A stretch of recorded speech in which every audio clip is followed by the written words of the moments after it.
नमस्कार दोस्तों, स्वागत है आपका हमारे चैनल पर, जहां हम आपको ले चलेंगे एक आध्यात्मिक यात्रा पर। आज हम बात करेंगे शिव पुराण की, एक ऐसा ग्रंथ जो भगवान शिव की महिमा, उनकी कथा और उनके अनंत रहस्यों को उजागर करता है। यह पुराण न केवल शिव की भक्ति को बढ़ावा देता है, बल्कि हमें जीवन के गहरे अर्थ और सत्य की ओर भी ले जाता है। तो आइए शिव की महिमा का गुणगान करें और इस दिव्य यात्रा की शुरुआत करें। हर हर महादेव। आज का विषय है भगवान विष्णु की नाभि से कमल का प्रादुर्भाव, शिव इच्छा से ब्रह्मा जी का उससे प्रकट होना, कमल नाल के उद्गम का पता लगाने में असमर्थ ब्रह्मा जी का तप करना, श्रीहरि का उन्हें दर्शन देना, विवादग्रस्त ब्रह्मा विष्णु के बीच में अग्निस्तंभ का प्रकट होना तथा उसके ओर छोर का पता न पाकर उन दोनों का उसे प्रणाम करना। ब्रह्मा जी कहते हैं, देवर्षि, जब नारायण देव जल में शयन करने लगे, उस समय उनकी नाभि से भगवान शंकर की इच्छावश एक उत्तम कमल प्रकट हुआ, जो बहुत बड़ा था। उसमें असंख्य नाल दंड थे। उसकी कांति कनेर के फूल के समान पीले रंग की थी तथा उसकी लंबाई और ऊंचाई भी अनंत योजन थी। वह कमल करोड़ों सूर्य के समान प्रकाशित हो रहा था। सुंदर होने के साथ ही संपूर्ण तत्वों से युक्त था और अत्यंत अद्भुत, परम रमणीय, दर्शन के योग्य तथा सबसे उत्तम था। तत्पश्चात कल्याणकारी परमेश्वर साम सदाशिव ने पूर्ववत प्रयत्न करके मुझे अपने दाहिने अंग से उत्पन्न किया। महेश्वर ने मुझे तुरंत ही अपनी माया से मोहित करके नारायण देव के नाभि कमल में डाल दिया और लीलापूर्वक मुझे वहां से प्रकट किया। इस प्रकार उस कमल के पुत्र के रूप में मुझ हिरण्यगर्भ जन्म हुआ। मेरे 4 मुख और शरीर की कांति लाल हुई। मेरे मस्तक त्रिपुंड की रेखा से अंकित थे। तात, भगवान शिव की माया से मोहित होने के कारण मेरी ज्ञान शक्ति इतनी दुर्बल हो रही थी कि मैंने उस कमल के सिवा दूसरे किसी को अपने शरीर का जनक या पिता नहीं जाना। मैं कौन हूं, कहां से आया हूं, मेरा कार्य क्या है, मैं किसका पुत्र होकर उत्पन्न हुआ हूं और किसने इस समय मेरा निर्माण किया है। इस प्रकार संशय में पड़े हुए मेरे मन में यह विचार उत्पन्न हुआ, मैं किस लिए मोह में पड़ा हुआ हूं। जिसने मुझे उत्पन्न किया है उसका पता लगाना तो बहुत सरल है। कमल पुष्प का जो पत्र युक्त नाल है, उसका उद्गम स्थल इस जल के भीतर नीचे की ओर है। जिसने मुझे उत्पन्न किया है वह भी वही होगा, इसमें संशय नहीं है। ऐसा निश्चय करके मैंने अपने को कमल से नीचे उतारा। मुन्ने, मैं उस कमल की एक एक नाल में गया और सैकड़ों वर्षों तक वहां भ्रमण करता रहा, किंतु कहीं भी उस कमल के उद्गम का उत्तम स्थान मुझे नहीं मिला। तब पुनः संशय में पड़ेचकर मैं उस कमल पर चढ़ने लगा। इस तरह बहुत ऊपर जाने पर भी मैं उस कमल के कोश को नहीं पा सका। उस दशा में मैं और भी मोहित हो उठा। मुन्ने, उस समय भगवान शिव की इच्छा से परम मंगलकारी उत्तम आकाशवाणी प्रकट हुई, जो मेरे मोह का विध्वंस करने वाली थी। उस वाणी ने कहा, तपस्या करो। उस आकाशवाणी को सुनकर मैंने अपने जन्मदाता पिता का दर्शन करने के लिए उस समय पूर्ण प्रयत्न से पूरे 12 वर्षों तक घोर तपस्या की। तब मुझ पर अनुग्रह करने के लिए ही 4 भुजाओं और सुंदर नेत्रों से सुशोभित भगवान विष्णु वहां सहसा प्रकट हो गए। उन परम पुरुष ने अपने हाथों में शंख, चक्र, गदा और पद्म धारण कर रखे। उनके सारे अंग सजल जलधर के समान श्याम कांति से सुशोभित थे। उन परम प्रभु ने सुंदर पीतांबर पहन रखा था। उनके मस्तक आदि में मुकुट आदि महामूल्यवान आभूषण शोभा पा रहे थे। उनका मुखारविंद प्रसन्नता से खिला हुआ था। मैं उनकी छवि पर मोहित हो रहा था। वे मुझे करोड़ों कामदेव के समान मनोहर दिखाई दिए। उनका यह अत्यंत सुंदर रूप देखकर मुझे बड़ा आश्चर्य हुआ। वे सांवली और सुनहरी आभा से उद्भासित हो रहे थे। उस समय उन सत्सत्व रूप, सर्वात्मा, 4 भुजा धारण करने वाले महाबाहु नारायण देव को वहां उस रूप में अपने साथ देकर मुझे बड़ा हर्ष हुआ। तदनंतर उस नारायण देव के साथ मेरी बातचीत आरंभ हुई। भगवान शिव की लीला से वहां हम दोनों में कुछ विवाद छिड़ गया। इसी समय हम लोगों के बीच में एक महान अग्निस्तंभ, ज्योतिर्लिंग प्रकट हुआ। मैंने और श्री विष्णु ने कर्म से ऊपर और नीचे जाकर उसके आद्यंत का पता लगाने के लिए बड़ा प्रयत्न किया, परंतु हमें कहीं भी उसका ओर छोर नहीं मिला। मैं थक कर ऊपर से नीचे लौट आया और भगवान विष्णु भी उसी तरह नीचे से ऊपर आकर मुझसे मिले। हम दोनों शिव की माया से मोहित थे। श्री हरि ने मेरे साथ आगे पीछे और अगल बगल से परमेश्वर शिव को प्रणाम किया। फिर वे सोचने लगी, यह क्या वस्तु है? इसके स्वरूप का निर्देश नहीं किया जा सकता, क्योंकि न तो इसका कोई नाम है और न कर्म ही है। लिंग रहित तत्व ही यहाँ लिंग भाव को प्राप्त हो गया है। ध्यान मार्ग में भी इसके स्वरूप का कुछ पता नहीं चलता। इसके बाद मैं और श्री हरि दोनों ने अपने चित्त को स्वस्थ करके उस अग्नि स्तंभ को प्रणाम करना आरंभ किया। हम दोनों बोले, महाप्रभु, हम आपके स्वरूप को नहीं जानते। आप जो कोई भी क्यों ना हो, आपको हमारा नमस्कार है। महेशन, आप शीघ्र ही हमें अपने यथार्थ रूप का दर्शन कराइए। मुन्नी श्रेष्ठ। इस प्रकार अहंकार से आशिष्ट हुए हम दोनों ही वहां नमस्कार करने लगे। ऐसा करते हुए हमारे 100 वर्ष बीत गए। ब्रह्मा और विष्णु को भगवान शिव के शब्दमय शरीर का दर्शन। ब्रह्मा जी कहते हैं, मुन्नी श्रेष्ठ नारद। इस प्रकार हम दोनों देवता गर्व रहित हो निरंतर प्रणाम करते रहे। हम दोनों के मन में एक ही अभिलाषा थी, इस ज्योतिर्लिंग के रूप में प्रकट हुए परमेश्वर प्रत्यक्ष दर्शन दें। भगवान शंकर दीनों के प्रतिपालक, अहंकारियों का गर्व चूर्ण करने वाले तथा सबके अविनाशी प्रभु हैं। वे हम दोनों पर दयालु हो गए। उस समय वहां उन सूरश्रेष्ठ से एयूएम एयूएम ऐसा शब्द रूप नाद प्रकट हुआ, जो स्पष्ट रूप से सुनाई देता था। वह नाद प्लुत स्वर में अभिव्यक्त हुआ था। जोर से प्रकट होने वाले शब्द के विषय में यह क्या है? ऐसा सोचते हुए समस्त देवताओं के आराध्य भगवान विष्णु मेरे साथ संतुष्ट चित्त से खड़े रहे। वे सर्वथा वैर भाव से रहित थे।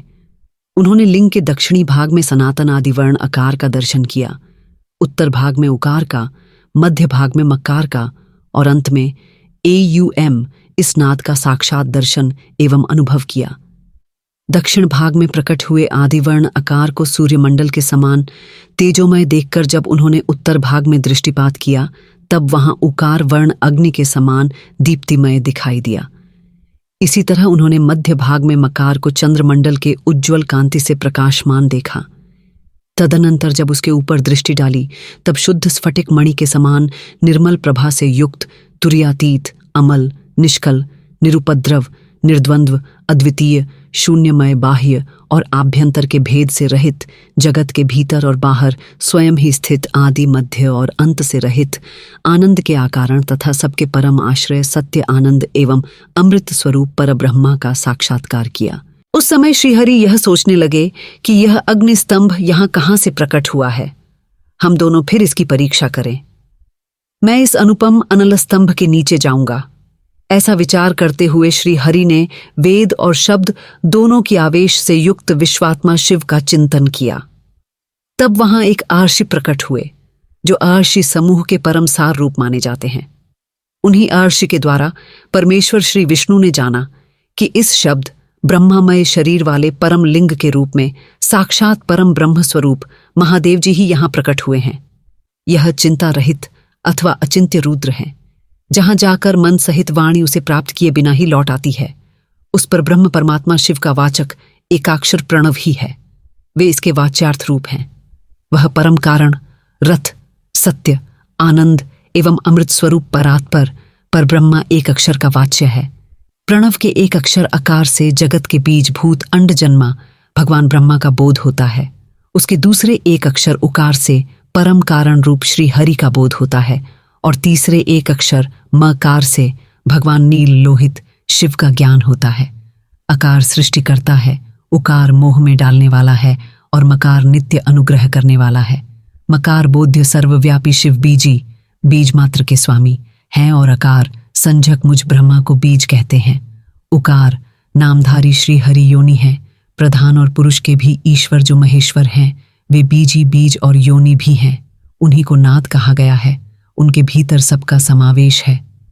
बीजी अपनी इच्छा से ही अपने बीज को अनेक रूपों में विभक्त करके स्थित हैं।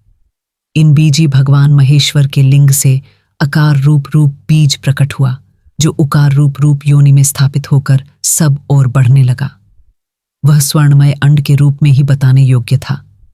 उसका और कोई विशेष लक्षण नहीं लक्षित होता था। वह दिव्य अन्य अनेक वर्षों तक जल में ही स्थित रहा। तदनंतर 1000 वर्ष के बाद उस अंड के 2 टुकड़े हो गए। जल में स्थित हुआ वह अंड अजन्मा ब्रह्मा जी की उत्पत्ति का स्थान था और साक्षात महेश्वर के आघात से ही फूटकर 2 भागों में बट गया था। उस अवस्था में उसका ऊपर स्थित हुआ स्वर्णमय कपाल बड़ी शोभा पाने लगा। वही द्युलोक के रूप में प्रकट हुआ तथा जो उसका दूसरा नीचे वाला कपाल था वही यह 5 लक्ष्यों से युक्त पृथ्वी है। उस अंड से चतुर्मुख ब्रह्मा उत्पन्न हुए जिनकी कसंझा है। वह समस्त लोकों के सृष्टा है। इस प्रकार वे भगवान महेश्वरी ही आय उ और इन त्रिविध रूपों में वर्णित हुए हैं। इसी अभिप्राय से उन ज्योतिर्लिंग स्वरूप सदाशिव ने ओम ओम ऐसा कह कहा। यह बात यजुर्वेद के श्रेष्ठ मंत्र कहते हैं। यजुर्वेद के श्रेष्ठ मंत्रों का यह कथन सुनकर आर्चाओं और साम मंत्रों ने भी हमसे आदरपूर्वक कहा, हे हरे, हे ब्राह्मण, यह बात ऐसी ही है। इस तरह देवेश्वर शिव को जानकर श्री हरि ने शक्ति संभूत मंत्रों द्वारा उत्तम एवं महान अभ्युदय से शोभित होने वाले महेश्वर देव का स्तवन किया। इसी बीच मेरे साथ विश्वपालक भगवान विष्णु ने एक और भी अद्भुत सुंदर रूप देखा। वे रूप 5 मुखी और 10 भुजाओं से अलंकृत था। उसकी कांति कपूर के समान गौर थी। वह नाना प्रकार की छटाओं से छविमान और भांति भांति के आभूषणों से विभूषित था। उस परम उदार महापराक्रमी और महापुरुष के लक्षणों से संपन्न अत्यंत उत्कृष्ट रूप का दर्शन करके मैं और श्रीहरि दोनों कृतार्थ हो गए। तत्पश्चात परमेश्वर भगवान महेश प्रसन्न हो अपने दिव्य शब्दमय रूप को प्रकट करते हंसते हुए खड़े हो गए। अकार उनका मस्तक और आकार ललाट है। इकार दाहिना और ईकार बायां नेत्र है। उकार को उनका दाहिना और ऊकार को बायां कान बताया जाता है। आरकार उन परमेश्वर का दायां का कपोल है और आरकार बायां। लर और लड़ यह उनकी नासिका के दोनों छिद्र हैं। एकार उन सर्वव्यापी प्रभु का ऊपरी ओष्ठ है और ऐकार अधर। ओकार तथा ओकार यह दोनों उनकी ऊपर और नीचे की दोनों दंत पंक्तियां हैं। आ और आ उन देवाधिदेव शूलधारी शिव के दोनों तालु हैं। क आदि 5 अक्षर उनके दाहिने 5 हाथ हैं और च आदि 5 अक्षर बाएं 5 हाथ हैं। ट आदि और त इत्यादि 5 अक्षर उनके पैर हैं। पकार पेट है। फकार को दाहिना पार्श्व बताया जाता है और बकार को बायां पार्श्व। भकार को कंधा कहते हैं। मकार उन योगी महादेव शंभू का हृदय है। य से लेकर स तक 7 अक्षर सर्वव्यापी शिव के शब्दमय शरीर की 7 धातुएं हैं। हकार उनकी नाभि है और अक्षकार को मेड़ु मूतेंद्रिय कहा गया है। इस प्रकार निर्गुण एवं गुण रूप परमात्मा के शब्दमय रूप को भगवती उमा के साथ देखकर मैं और श्रीहरि दोनों कृतार्थ हो गए। इस तरह शब्द ब्रह्मा महेश्वर शिव का दर्शन पाकर मेरे साथ श्री हरि ने उन्हें प्रणाम किया और पुनः ऊपर की ओर देखा। उस समय उन्हें 5 कलाओं से युक्त ओमकार जनित मंत्र का साक्षात्कार हुआ। तत्पश्चात महादेव जी का एयुएम तत्वमसि यह महावाक्य दृष्टिगोचर हुआ, जो परम उत्तम मंत्र रूप है तथा शुद्ध स्फटिक के समान निर्मल है। फिर संपूर्ण धर्म और अर्थ का साधक और बुद्धि स्वरूप गायत्री नामक दूसरा महान मंत्र लक्षित हुआ, जिसमें 24 अक्षर हैं तथा जो चारों पुरुषार्थ रूपी फल देने वाला है। तत्पश्चात मृत्युंजय मंत्र, फिर शिव पंचाक्षर मंत्र तथा दक्षिणामूर्ति संज्ञक चिंतामणि मंत्र का साक्षात्कार हुआ। इस प्रकार 5 मंत्रों की उपलब्धि करके भगवान श्रीहरि उनका जप करने लगे। तदनंतर आर्क, यजु और साम, यह जिनके रूप है जो ईशों के मुकुटमणि ईशान हैं, जो पुरातन पुरुष हैं, जिनका हृदय अघोर अर्थात सौम्य है, जो हृदय को प्रिय लगने वाले सर्वगुह व सदाशिव हैं, जिनके चरण वाम परम सुंदर हैं, जो महान देवता हैं और महान सर्पराज को आभूषण के रूप में धारण करते हैं, जिनके सभी ओर पैर और सभी ओर नेत्र हैं, जो मुझ ब्रह्मा के भी अधिपति, कल्याणकारी तथा सृष्टिपालन एवं सहार करने वाले हैं, उन वरदायक साम शिव का मेरे साथ भगवान विष्णु ने प्रवचनों द्वारा संतुष्ट चित्त से स्तवन किया। ओम नमः शिवाय।